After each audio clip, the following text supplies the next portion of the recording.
Subscribe करें हमारे YouTube channel देवी प्रतिभा जी को और श्रवण करें भागवत कथा की महिमा का। साथ ही बेल आइकन को दबाना ना भूलें। एक माँ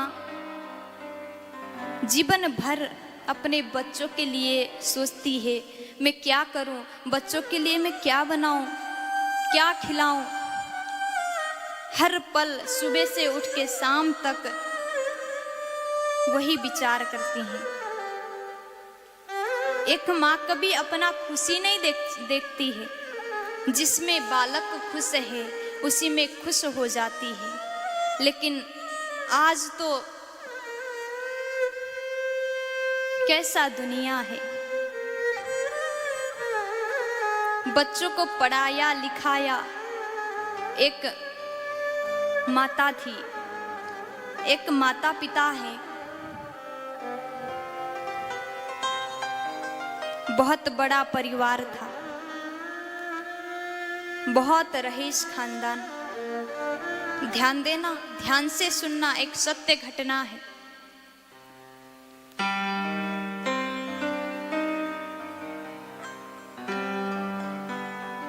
माता पिता,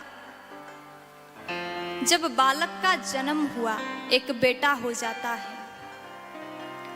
बेटा हुआ और जैसे पैदा हुआ, माता पिता ने ध्यान दिया, मेरे बालक कब रोता है, कब क्या चाहिए, कब उसको भूख लगती है, कब प्यास लगती है, हर चीज पर ध्यान दिया।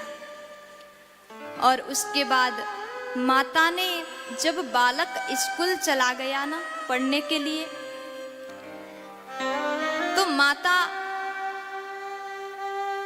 समय से भोजन नहीं करती है।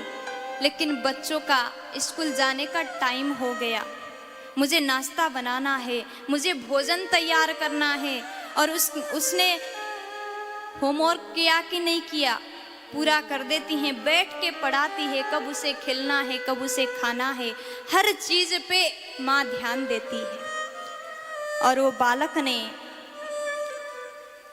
स्कूल से आया, खेलता था, फिर माँ जैसा जैसा बोलती थी वो करता था। बचपन में तो ऐसा लगता है कि बाद में जाकर के माँ का ही भक्त बनेगा, और बनना चाहिए। अगर हम माँ का आदेश का पालन नहीं करते, पिता के आदेश का पालन नहीं करते, तो हम बच्चे किस काम के, किसी लायक नहीं बचेंगे।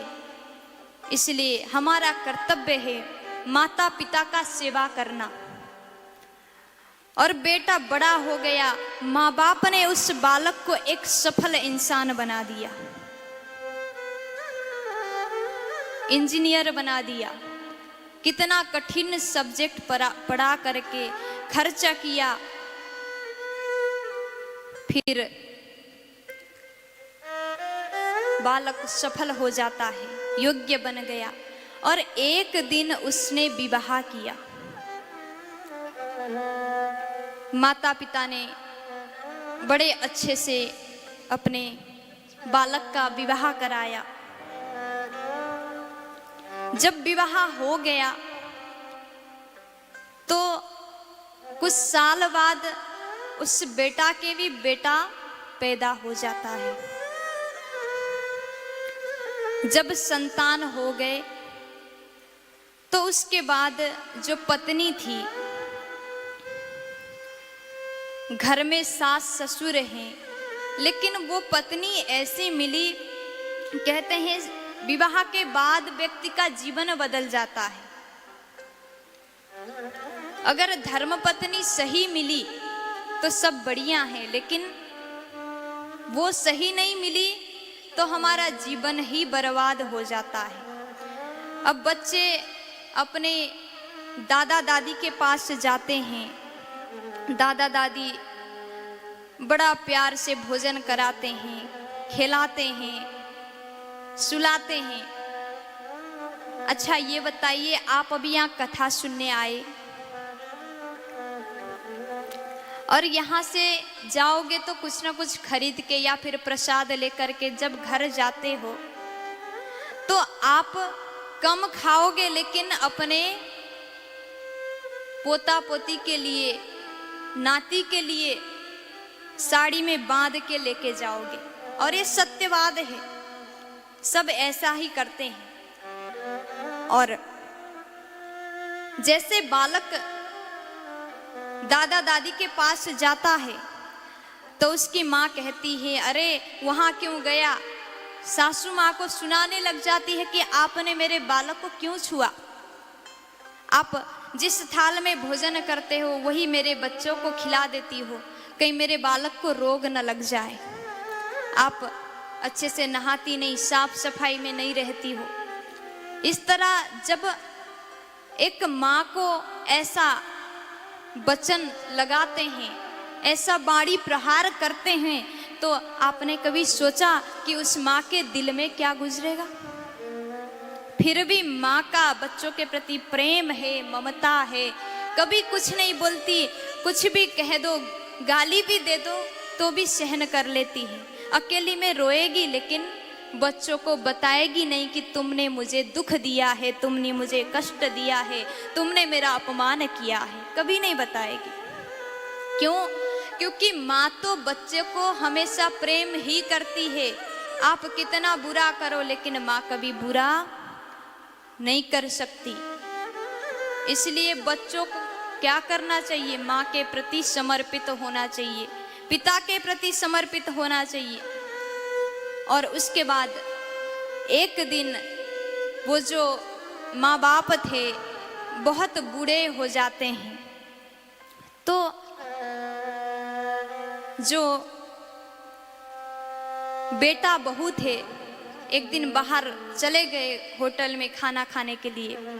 बोलते हैं, माँ मैं डिनर में जा रही हूँ, अब आपको बनाना है तो ये अलग सा चूल्हा लगाया है, इसमें बना के खा लेना। माँ कुछ नहीं बोली, माँ ने बस सिर हिलाया, ठीक है मैं खा लूंगी। और बेटा ने कहा, माँ तुम यहाँ मत बनाना, मंदिर में, सामने मंदिर में आज भंडारा है, वहीं जाकर के खाना खा लेना। जिस माँ ने तुम्हें मांग करके बाहर से लाके खिलाती है, पिलाती है, तुम्हें बड़ा करती है, आज तुम वही माँ को ऐसा बोल देते हो, मंदिर में भंडारा है वहीं जाके खा लेना। थोड़ा सा दुख नहीं हुआ अपने माँ को ऐसा बोलते हुए? अब माँ मंदिर में चप्पल पहन के मंदिर की ओर चली गई। जैसे मंदिर पहुंची वहां भी भंडारा खत्म हो चुका था। अब वो माँ बाप गाड़ी में बैठ के जा रहे थे, जो छोटा बच्चा था उसके माता पिता, बेटा बहू, और बेटा पीछे सीट में बैठा हुआ था।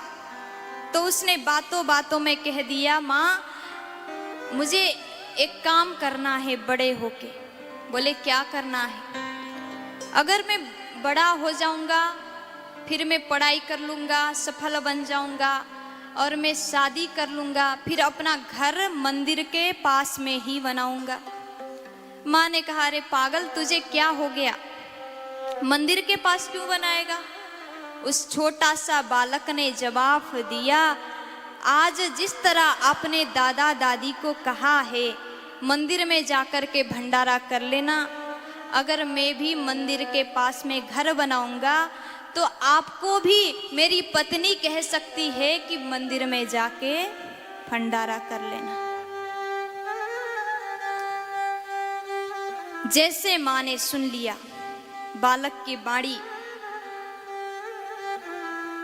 वो बड़ी दुखी हो जाती है। जैसा उनको लगता है पैर तले जमीन खिसक गया, अब क्या करें, बड़ा पश्चाताप हुआ। अब जाकर के उस वृद्ध माता के चरण में गिर पड़े। बेटा ने कहा, माँ आज तक हमने आपको दुख दिया, आप सहन करती रही, हमें कभी कुछ नहीं कहा, कभी डांटा नहीं, कभी रोके नहीं दिखाया। तो माँ ने कहा, बेटा तुम तो मेरे जान हो, मेरे कलेजे के टुकड़ा हो, तुम्हें मैं क्या बताऊंगी, क्या कहूंगी। जब तुम मुझे मंदिर में भेज रहे थे, मेरे दिल में कितना कष्ट पहुंचा था, कितना चोट पहुंचा था। जिस बालक के लिए मैं बचपन में खुद ना खा के भी उसको खिलाने की कोशिश करती थी, तुम्हारे लिए सब कुछ सहन करती थी, आज तुमने मुझे ऐसा बोल दिया। लेकिन बेटा, हो सके तो मंदिर के बगल में कभी घर मत बनाना। इसलिए जितने भी माता इस भारत वर्ष में, भारत भी नहीं और भी जगह ऐसा है जहां माता पिता का सेवा नहीं करते हैं। जब बच्चे बड़े हो जाते हैं ना, माता पिता को भूल जाते हैं, अपने काम में ही व्यस्त रहते हैं, माँ को एक फोन तक नहीं करते, माँ तुम कैसी हो, माँ तुमने भोजन किया कि नहीं किया, ये तक नहीं पूछते, टाइम नहीं मिलता, क्योंकि बेटा बहुत बिजी हो गया, बहुत व्यस्त है, अपने काम में व्यस्त रहता है। ऐसा कभी मत करना।